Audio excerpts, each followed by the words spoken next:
Hello everyone, I am Tacet, and today I'm going to be going over the Gems of War event objectives for the Shellshocked event, in which the turtle cannon is added to the game. So let's get into that. It is an epic after all, so we will be getting arcane trait stones for only 200 glory each, so the cheapest they'll ever be. So definitely stock up on brown blues if you need it. The two main things you would throw it down on early on in the game are, oddly enough, this troop itself, as well as Forest Troll, either one or the other. And later on in the game, you definitely want to go put it into Emperor Corvash, as he's the best stunner in the game, and then you would just put it into all of the mythics that happen to use it. As far as this troop itself, though, it is basically a Forest Troll, an alternative version of Forest Troll that works slightly better if there's less green, but is overall just slightly different.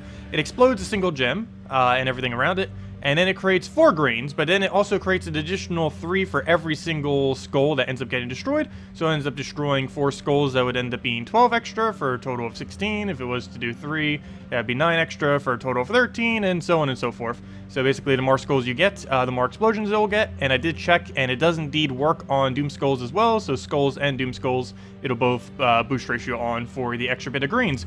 Similar to that of Deep Borer, it will make the chance of landing an extra turn with this gem spawn a little bit easier, because you are exploding everything away. So everything that gets removed from the board will not be on the board when you end up creating the gem. So you can easily get off 9 of the board and then still have all of your gems spawn onto it. This can also be chained into things like Doom Skulls, so if you happen to hit a Doom Skull, you could potentially get even more than 9 gems off the board and then get the green gem spawn on the smaller board, making it a higher chance just in general to be able to land it.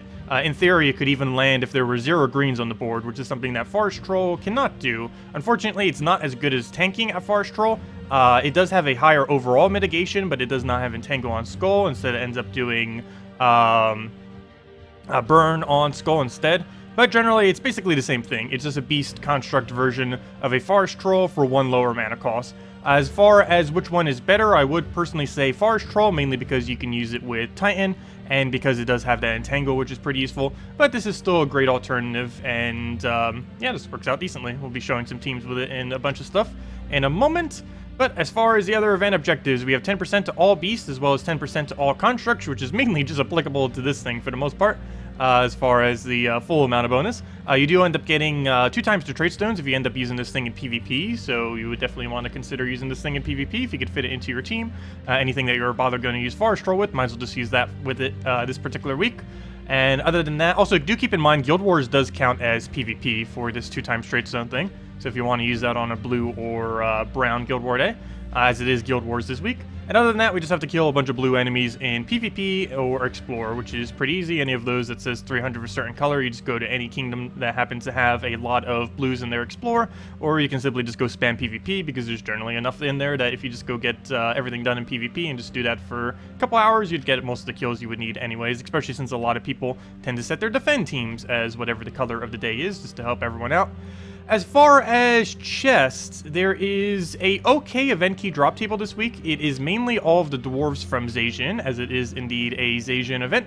So yeah, if you've been needing to get that 4 times Zacian event, or the 4 times Goblin team, I mean, for defend, or anything else that you might have wanted to be able to get, the most noteworthy ones are things like Goblin Rockets.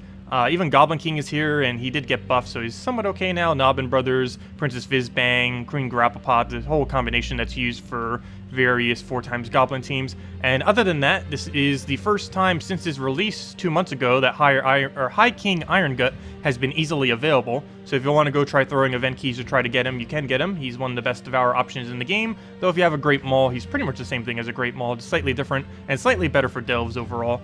And he does automatically gain that extra turn like many Goblins do. But yeah, it's an okay event key drop table if you don't have some of this better stuff like the Legends and stuff. Do keep in mind if you are trying for the Mythic, it's about a 1 in 1,000 chance, so don't go too heavy on it. But definitely worth at least picking up like a standard 4 times Goblin team, and just to be able to have that around either for defending or even just messing around with. Generally, it's too inconsistent to ever use as a natural PvP team, but it is pretty fun to mess with.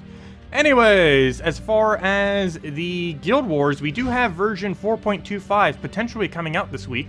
No official date on when it is indeed coming out, but that might be somewhat relevant if it does, because we will be able to set our hero class to whatever we want per every single team, so we could easily change it every single day that we might be able to utilize it. Like on this day, we could obviously put it onto something like the Rune Priest, and on something like a where'd our 4 times giant team go? 4 times giant, we would obviously want to go Titan, and so on and so forth. We could change this one to divine, and basically every single one of these we could potentially set our hero class to the correct one without having to change our invasion teams. That's one of the really nice features that's coming in next patch. It basically just makes your hero classes be able to be set as basically like how you set your banner, in that you can just have any of them that you want while still using a completely individual active team, and you don't need to worry anymore about that 50 gem cost.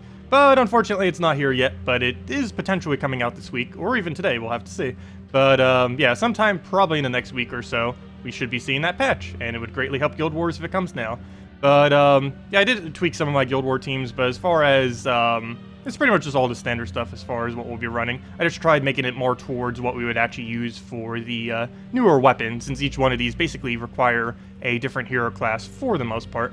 But anyways, that's that. Let's head over to all of the other stuff that we have going on this week. Tuesday, we'll end up having it for Primal Rift as far as the faction. Wednesday, we are actually finally getting a new pet that's not cosmetic for once. We're getting the Knight pet. This will be bringing in, well, it's a Sword's Edge Knight pet. It's a pet from Sword's Edge, but it's going to be giving a Knight team bonus. So if you ever wanted to build 3 times 4 times Knight teams, they will be getting slightly higher bonus. That's mostly applicable to early game, as late game doesn't really ever bother running Knights. Thursday, I will be covering in its own video the class event for the Thief, as I don't believe I've actually covered that hero class yet, even though it's among one of the best in the game. It's pretty much the second best, only below Titan. So we'll definitely be going over that soon. And Soulforge stuff. So, Soulforge. We have pretty much nothing of value this week.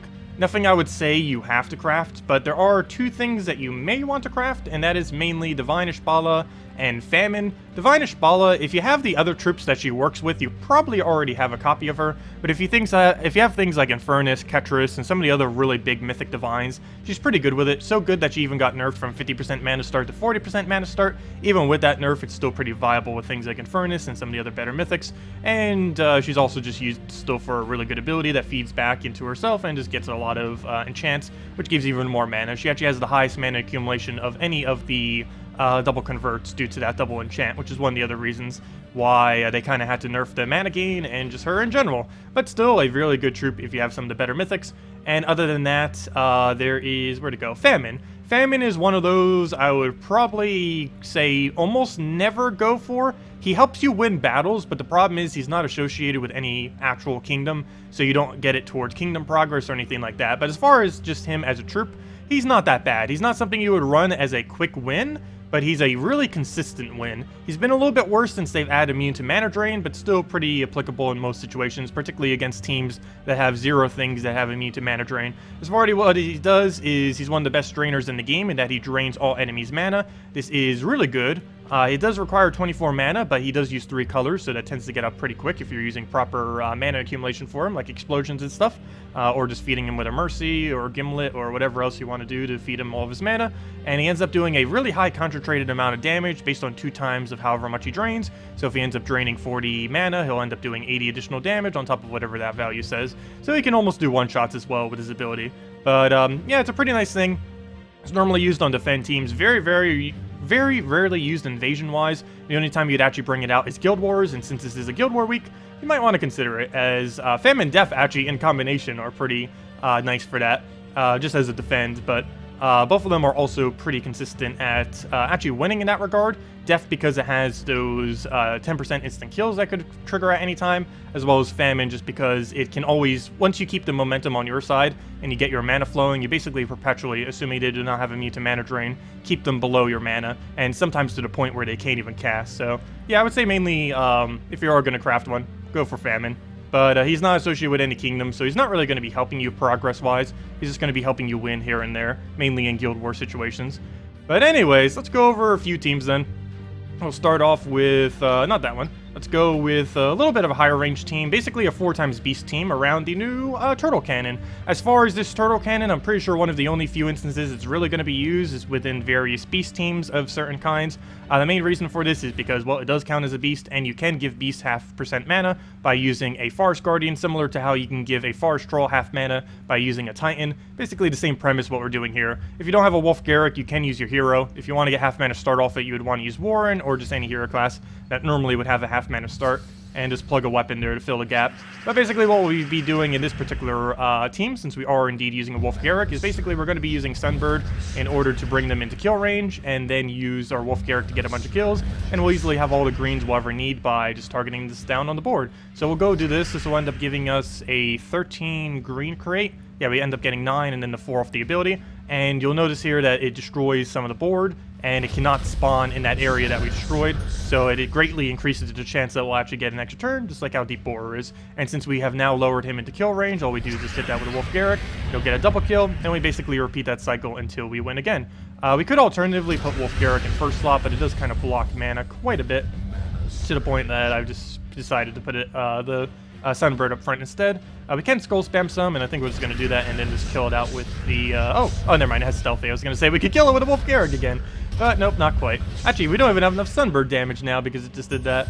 That's disappointing. I'm still going to cast it. We'll get a kill, but now we're in a weird situation where we have to get a kill with that. Oh, it's not even enough damage. Go figure, but we can just take a Skull and that's dead. Actually, we probably could have taken that the previous turn as well, but there we go. We get 2 Celestial Trait Stones too. I got to screenshot that.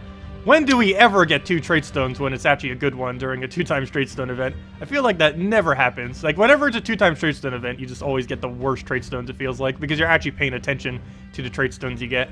But, yeah, there we go. 2 Celestials. Very nice. But, yeah, this thing, as I mentioned, does give 2 times the Trait Stones for every single PvP battle you do. It doesn't give you 2 different ones. It just gives you 2 of whatever one you would have gotten.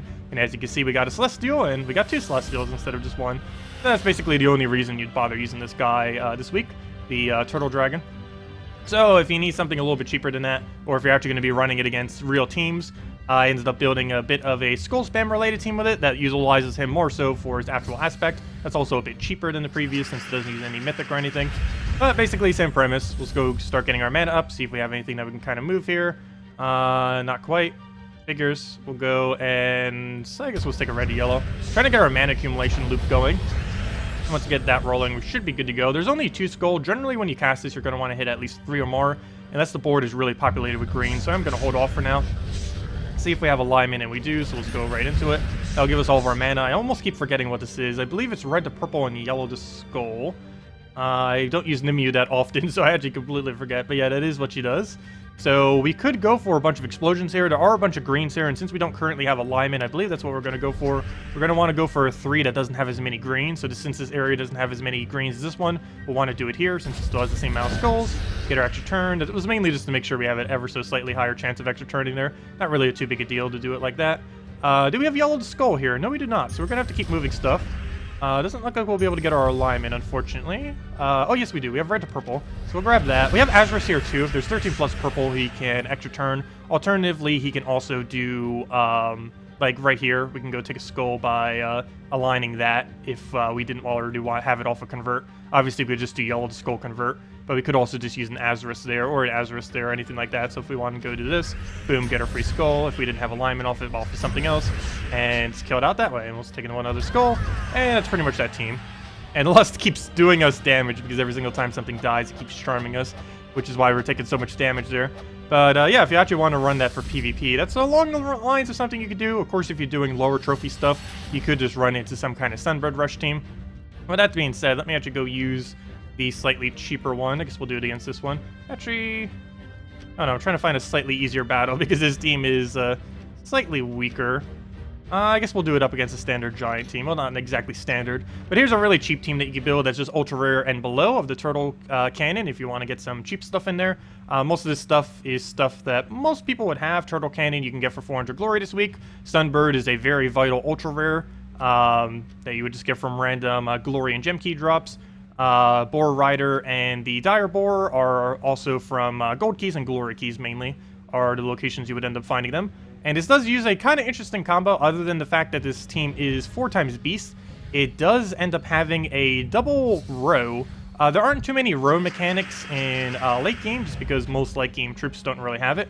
But this thing has a remove a row and a destroy a row, and you can actually combine them together whenever there's 2 vertical gems of the same color with 2 gap in between. You can end up getting an extra turn by combining both of them together. And that's essentially what we're going to try to do. I'm pretty sure we won't be able to get that this particular battle. But basically, we cast this, we get a bunch of green that fills up both of them, and then we can get, ideally, that double combo. If we see it, we'll have to see, but hopefully we can. Let's see. No, we do not have it, I don't believe. But yeah, if there was a yellow that came in from right above there, it actually would work. Actually, we don't even need to do that. We already have it set up right here, so we can just do that. Hey, it would have been that yellow. But yeah, we could do things like this. Whenever you see a 5 times there, if you don't want to specifically take it for 5 times, you can use the non-extra turn one and still get an extra turn. We could use this just to remove some of the stuff that we don't necessarily want, or even try to get a cascade, for example, like a yellow up there or a blue over there. I think we're just going to do this... Where do we want to do this? I think we just go and get a bunch of greens. Could have threw that ability too. Probably should have. Because we got way more than enough green right there. So let's poke with a skull. Could have taken that for 5 times. Not too big a deal. We'll take our drop right here in order... Or actually, there's 2 different ways we could do this. We could do this right here, and as you can see, we could take a yellow extra turn. Or we could do it right here and get our skull. So I'm going to take it for that skull. I did it with the extra turn related one because there wasn't... there was a chance that we could have gotten skull there, but there's no guarantee. So, for example, we could do the same thing here. But inversely without the extra turn. We could do it right here. We'll get our red, and then there's a chance that we'll get an extra turn off that red. So I guess we're going to try for that. Plus there's a chance we can get an extra turn off that blue if a blue happened to drop. So we have 2 extra turn chances.